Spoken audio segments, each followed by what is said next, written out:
আসসালামু আলাইকুম। টিকে পাওয়ার ইলেকট্রনিক্সের পক্ষ থেকে আমি আছি রিয়াদ, আর আপনারা দেখছেন টিকে পাওয়ার ইলেকট্রনিক্স এই চ্যানেলটি। আপনারা জানেন ইলেকট্রনিক্স বিষয়ক বিভিন্ন কম্পোনেন্ট অথবা প্রজেক্ট অথবা ইলেকট্রনিক্স নিয়ে যে কোনো ধরনের আলাপ আলোচনা করা হয় এই চ্যানেলে। ধন্যবাদ সেই সমস্ত দর্শকদেরকে যারা আমার চ্যানেলটিকে এতদূর এগিয়ে এনেছেন এবং আমার ভিডিওগুলো খুব মনোযোগ সহকারে দেখেন এবং সুন্দর সুন্দর কমেন্ট করেন। ধন্যবাদ জানাচ্ছি সেই সমস্ত দর্শকদেরকেও যারা আজকে আমার ভিডিওটি নতুন দেখছেন।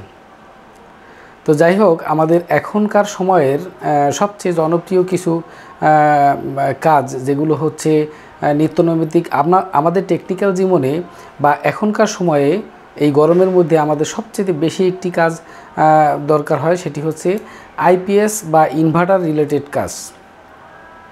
তো আইপিএস এবং ইনভার্টার রিলেটেড কাজের মধ্যে আমাদের সবচাইতে বেশি একটা কম্পোনেন্ট খুব গুরুত্বপূর্ণভাবে দরকার হয়, যেগুলো প্রচুর পরিমাণ বেশি দরকার হয়।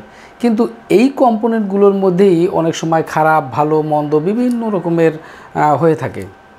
আজকে আমরা এই গুরুত্বপূর্ণ কম্পোনেন্টটি নিয়েই আলাপ আলোচনা করব।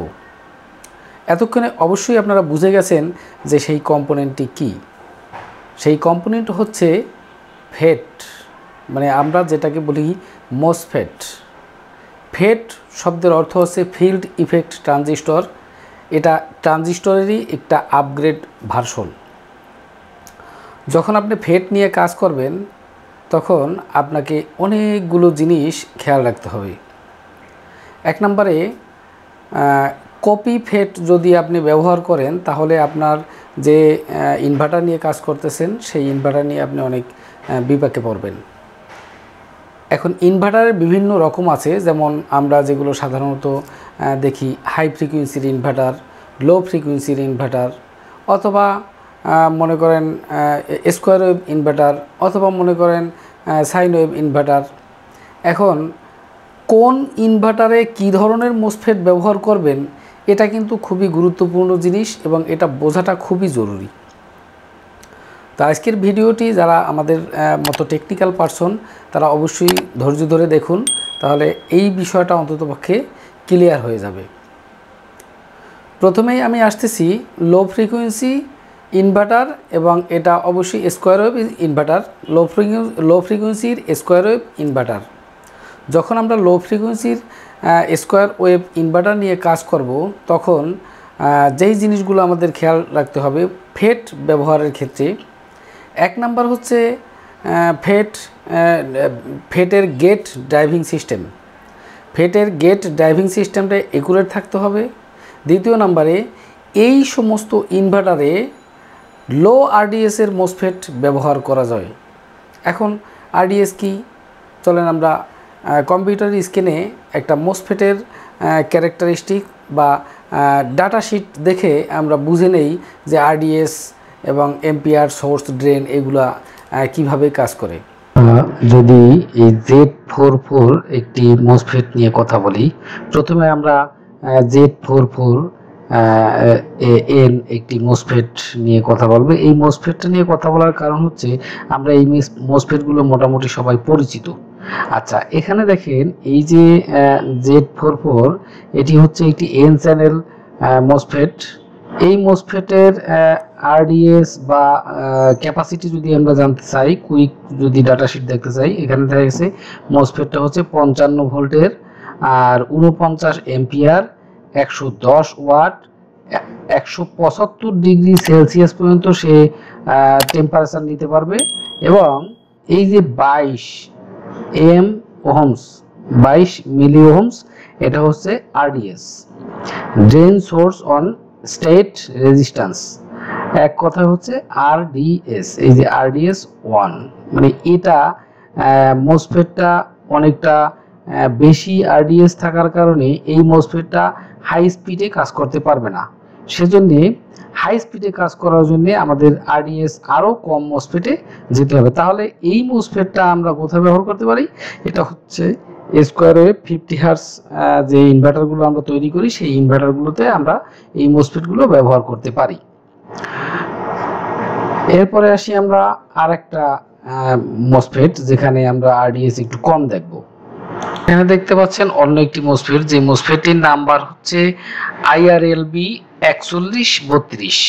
এই 4132 যে মসফেটটা, এইটার ক্যারেক্টার যদি দেখি আমরা ম্যাক্সিমাম 30 ভোল্ট, এবং এই যে দেখেন BVDSS drain source breakdown voltage 30 volt, এবং গেট থ্রেশহোল্ড ভোল্টেজ হচ্ছে প্লাস মাইনাস 20 ভোল্ট, VDS মানে প্লাস মাইনাস 30 ভোল্ট। এরপরে আছে RDS 1 ড্রেন সোর্স রেজিস্ট্যান্স। এখন ড্রেন সোর্স রেজিস্ট্যান্স আছে কত ওহমস, এখানে আছে ম্যাক্সিমাম 3.5 থেকে 4.5 ওহমস, 3.5 থেকে 4.5 ওহমস। এইটা হচ্ছে এই রেজিস্টরটার RDS মানে গেট রেজিস্ট্যান্স। তার মানে বোঝা গেল এই রেজিস্টরটা কিন্তু অনেক দ্রুত সুইচিং করতে পারবে আগেরটার তুলনায়। তাহলে আমরা আরেকটা রেজিস্টর দেখি, আরেকটা মসফেট দেখি যে এই মসফেটটার RDS আরো কমানো যায় কিনা এবং সেটা কি রকমের স্পিডে কাজ করতে পারবে। এখানে দেখতে পাচ্ছেন একটি মসফেট যেটার নাম্বার হচ্ছে STB 80NF10। STB 80NF10 এটা একটি 80 ভোল্টের 100 ভোল্টের 80 এম্পিয়ার মসফেট। এখানে দেখেন N চ্যানেল 100 ভোল্ট, এর RDS হচ্ছে সংক্ষিপ্ত রূপে এখানে একটা রেটিং দেওয়া আছে 0.012 Ohm's, 80 ampere, 220 package, D2 pack. আচ্ছা, এখন যদি আমরা এই মসফেটটা দেখি, নরমালি এই মসফেটের RDS এখানে দেওয়া আছে, একটা চার্ট দেওয়া আছে, এটা 100 ভোল্ট 80 এম্পিয়ার এবং RDS হলো 0.015 ওহমস। এখন দেখেন এই যে মসফেটটার যে RDS, এই RDS কম থাকার কারণে এই মসফেটটা হাই স্পিড সুইচ করতে পারবে, মানে খুব দ্রুত গতিতে সুইচ করতে পারবে। এবং এই সমস্ত মসফেট বেশিরভাগ সময়ই ফেরিড কোরের যে ইনভার্টার সিস্টেম অথবা ফেরিড কোরের যে কোনো ধরনের বুস্ট কনভার্টার, বাক কনভার্টার অথবা ইনভার্টার, এইগুলোতে এই মসফেটগুলো খুব ভালোভাবে ইউজ হয় এবং এটা ব্যবহার করা যাবে। এবং আরও কিছু জায়গাতে এই মসফেটগুলো ব্যবহার করা যায়, যেমন মনে করেন মোটর স্পিড, মোটর ড্রাইভিং সিস্টেমে, এরপরে UPS, এরপরে হলো PFC, এরপরে হলো এরকমের হাই স্পিড সুইচিংয়ের ক্ষেত্রে এই কম RDS এর মসফেটগুলো ব্যবহার করা হয়। তাহলে আমরা বুঝলাম যে RDS একটা গুরুত্বপূর্ণ জিনিস যেটা আমাদের মসফেট ব্যবহারের ক্ষেত্রে। এই মসফেটগুলো আপনি যদি চান আপনি সাইন ওয়েভ IPS এ ব্যবহার করতে পারেন। সাইন ওয়েভ যেহেতু একটু ফ্রিকোয়েন্সি বেশি, সুইচিং স্পিড খুব বেশি থাকে, সেই জন্য আপনি এই ধরনের মসফেটগুলো ব্যবহার করলে সবচেয়ে ভালো পারফরমেন্স পাবেন। এই যে ব্যাপারটি বুঝতে পারলেন যে লো ফ্রিকোয়েন্সির স্কোয়ার ওয়েভ ইনভার্টারে কী ধরনের মসফেট ব্যবহার করলে ভালো হয় বা এগুলো ব্যবহার করা যায়।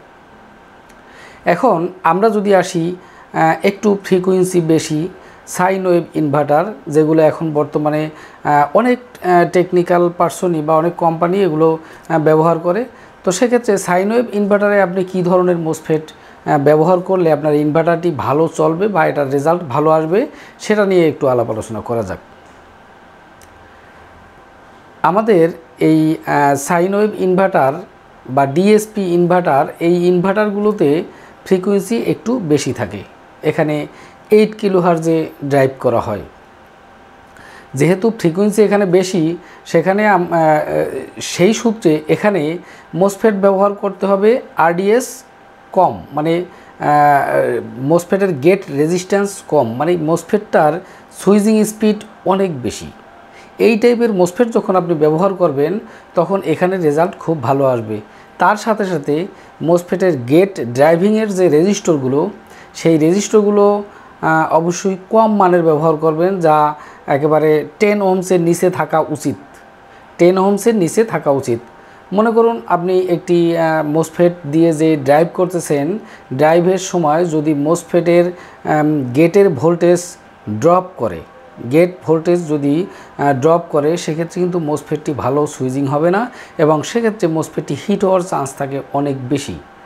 সেজন্য আমি বলবো, যারা হাই ফ্রিকোয়েন্সির সাইন ওয়েভ ইনভার্টার অথবা ডিএসপি ইনভার্টার অথবা সাইন ওয়েভ ইনভার্টার যারাই বলেন, যেই কাজেই ব্যবহার করেন, সেই ক্ষেত্রে অবশ্যই মোসফেটের গেট ড্রাইভিংয়ের যে রেজিস্টর, এটা অবশ্যই লো মানের ব্যবহার করবেন, মানে 10 ওহমসের নিচে। এরপরে আমরা যদি দেখি যে হাই ফ্রিকোয়েন্সির একটি ইনভার্টার আছে, যেটা হলো চপার সিস্টেম বা ফেরিট কোর সিস্টেমের। ফেরিট কোর সিস্টেম যেই ইনভার্টারগুলো, এই ইনভার্টারগুলোর টেকনিকটা একটু আলাদা। তো তারপর আমি মোসফেট ব্যবহারের ক্ষেত্রে এখানে কিছু বলছি যেগুলো আপনাদের কাজে আসতে পারে। এই সমস্ত ক্ষেত্রে মোসফেটের আরডিএস আরও বেশি দরকার হয়। কারণ কি? কারণ হচ্ছে এই যে আমাদের যে চপারগুলো ড্রাইভ করতে হয় বা ফেরিট করে ট্রান্সফরমারগুলো ড্রাইভ করতে হয়, সেই ড্রাইভিংয়ে 1 কিলোহার্জের উপরে, মানে 50-60 কিলোহার্জ বা 20 কিলোহার্জ 30 কিলোহার্জ, মানে এরকমের বেশি কিলোহার্জে ড্রাইভ করতে হয়। যেহেতু অনেক বেশি কিলোহার্জে ড্রাইভ করতে হয়, সেজন্যে মোসফেটের আরডিএস কম থাকাটা খুবই জরুরি। মনে করুন মোসফেটের গেট ওহমস 2 ওহমস অথবা তার নিচে 0.001 ওহমস, 0.1 ওহমস, 0.3 ওহমস, এরকমের আরডিএস থাকলে সেই মোসফেটগুলোর এখানে পারফরমেন্স খুব ভালো হয়। এখন বিষয়টা হলো, মোসফেট ব্যবহারের ক্ষেত্রে কপি মোসফেট বা অরিজিনাল মোসফেট আপনি কিভাবে চিনবেন, এটা কিন্তু খুবই গুরুত্বপূর্ণ। আমরা যেটা করি সাধারণত, আমাদেরকে যারা কম্পোনেন্ট সাপ্লাই করে তাদের কাছে আমরা বলি, ভাই আমাকে একটা ভালো মোসফেট দাও, বা ভালো মোসফেটের 100 মোসফেট দাও বা 500 মোসফেট দাও। যখন আপনি এই মোসফেটটা আনলেন, যিনি আপনাকে সাপ্লাই দিচ্ছে তিনিও কিন্তু কারো কাছ থেকে নিয়ে এনেছে এবং তিনিও কিন্তু জানে যে এই মোসফেটটা ভালো। অথচ আপনি যখন কাজ করলেন, কাজের সময় দেখা গেল মোসফেটটার পারফরমেন্স ভালো না, বারবার মোসফেট বার্ন হচ্ছে, কখনো ইনভার্টার সিস্টেমে যাচ্ছে, কখনো চার্জিং মোডে যাচ্ছে, চার্জিং মোডে প্রচুর হিট হচ্ছে অথবা ইনভার্টার মোডে প্রচুর হিট হচ্ছে। এই যে হিট জেনারেট করা অথবা হিটের কারণে মোসফেটটার পারফরমেন্স ড্রপ করা, এটার কারণ কিন্তু একটাই, মোসফেট কপি। এই মোসফেটটা ভালো না, অথবা মোসফেটের ইন্টারনাল যে ডায়োড আছে সেই ডায়োডটার পারফরমেন্স ভালো না। এই মোসফেটটা কখনোই আপনার ইনভার্টারের জন্যে সুদূর প্রসারী রেজাল্ট বয়ে আনবে না। সেক্ষেত্রে আপনাকে কি করতে হবে, মানে আমার ব্যক্তিগত মতামত, আমি যেটা করি, আমি যেভাবে মোসফেট ক্রয় করি, সেই ব্যাপারটা হচ্ছে, যখন আমি কোনো সাপ্লায়ারের কাছ থেকে মোসফেট নেই, তখন তাকে বলি, ভাই তুমি আমাকে 1 সেট মোসফেট দাও। মনে করুন আমি 1000 VA একটা ইনভার্টার তৈরি করব, সেজন্য আমি 16 পিস মোসফেট নিলাম। তার এই 16 পিস মোসফেট নেওয়ার পরে আমি আরও একটা কোম্পানির, এটা মনে করেন ইন্টারন্যাশনাল রেকটিফায়ার কোম্পানি নিলাম, আরেকটা নিলাম ইনফিনিয়ন কোম্পানির, আরেকটা নিলাম মনে করেন ইন্টারসিল কোম্পানির। 3টা কোম্পানির 3 ধরনের মোসফেট নিলাম। এই মোসফেটগুলো নেওয়ার পরে আমি 3টা আইপিএস তৈরি করব। 3টা আইপিএস করার পরে এই 3টা আইপিএসই আমি লোড দেব, চার্জ দেব। সব কিছু কমপ্লিট করার পর যদি মনে হয় কোনো একটা মোসফেট খুব ভালো রেজাল্ট করতেছে, তখন আমি ওই মোসফেটটাকে সিলেক্ট করব যে এই মোসফেটটা পরবর্তী কাজের জন্য আমি ব্যবহার করব। তখন আমি ওই সাপ্লায়ারকে বলি যে, ভাই তোমার কাছে এই সিরিজের মোসফেট যতদিন আছে ততদিন তুমি আমাকে দিতে থাকবা, কিন্তু যদি এই সিরিজের মোসফেট শেষ হয়ে যায় তাহলে অবশ্যই তুমি আমাকে জানাবা। আমি আবার পূর্বের মতো নতুন মোসফেটকে চেক করে আবার কনফার্ম হয়ে নেব যে এই লোডের মোসফেটগুলো ভালো। মোসফেটের গায়ে যখন একটি নাম্বার থাকে, যেমন মনে করেন IRF 3205, এই 3205-এর নিচে আরেকটা সিরিয়াল নাম্বার থাকে, যেমন মনে করেন AB 36। এই AB 36 হচ্ছে এই লডের একটা কোড নাম্বার। এই AB 36 এই লডে যতগুলো মোসফেট আছে সব মোসফেটে AB 36 লেখা আছে। যদি আপনি এভাবে মোসফেট কিনতে পারেন, তাহলে আপনার ইনভার্টার মানে সুদূর প্রসারী রেজাল্ট দিবে এবং মোসফেট বারবার বার্ন হবে না, অনেকগুলো বেনিফিট আপনি পাবেন। এখন এই বেনিফিটগুলো নেওয়ার পরেও অনেক সময় অনেক মোসফেট খারাপ হয়। আরেকটা মোসফেট ভালো না খারাপ এটা বোঝার আরেকটা পদ্ধতি আছে, সেই পদ্ধতিটা অবশ্যই সবার কাছে নাই। আমরা প্রথমে ইনভার্টার কমপ্লিট করার পরে আমাদের একটা রেগুলেটর আছে 5 এম্পিয়ার 32 ভোল্টের। এখানে যখন আমরা 12 ভোল্ট বা 24 ভোল্টের একটা ইনভার্টার স্টার্ট করি তখন নো লোড কারেন্ট 1.5 থেকে 1.7 মধ্যে থাকে। যদি 1.7 এম্পিয়ার নো লোড কারেন্ট থাকে, মানে ইনভার্টার স্টার্ট করার পরে নো লোড কারেন্ট 1.7 এম্পিয়ার, তাহলে আমরা ধরে নিই এই মোসফেটের সুইচিং স্পিড খুব ভালো এবং এই মোসফেটটার পারফরমেন্স ভালো করতেছে। কিন্তু যদি এরকমের হয় যে no load current 3 ampere 4 ampere নিচ্ছে বা শর্ট সার্কিট দেখাচ্ছে, সেক্ষেত্রে আমরা ধরে নিই এই মোসফেটগুলো ভালো না, এই মোসফেটের সুইচিং খারাপ। কিন্তু এই মোসফেটকে দোষ দেওয়ার আগে আপনার বোর্ডের যত কম্পোনেন্ট আছে এগুলো কিন্তু কনফার্ম থাকতে হবে যে এই বোর্ডগুলো কম্পোনেন্টগুলো খুবই সুন্দর অবস্থায় আছে এবং এগুলোর পারফরমেন্স ঠিক আছে। তারপরে আপনি মোসফেটকে খারাপ বলে ডিক্লেয়ার করতে পারবেন।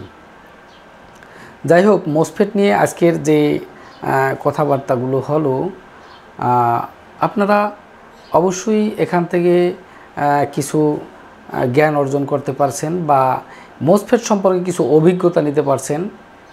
যদি আপনাদের কাছে এই ভিডিওটি মনে হয় যে ইনফরমেশনে ভরা এবং এই ভিডিওটি আপনার কাছে কোনো উপকারে আসবে, তাহলে অবশ্যই বলবো সাবস্ক্রাইব করে আমাদের পাশেই থাকুন, আমাদের চ্যানেলটি শেয়ার করে আপনার বন্ধুদের কাছে ছড়িয়ে দিতে পারেন। আর সবশেষে একটা লাইক দিয়ে আমাদের চ্যানেলটি একটু হেল্প করতে পারেন, আমাদেরকে উৎসাহিত করতে পারেন নতুন নতুন ভিডিও তৈরি করার জন্যে। ধন্যবাদ সবাইকে আজকের এই ভিডিওটি মনোযোগ দিয়ে দেখার জন্যে।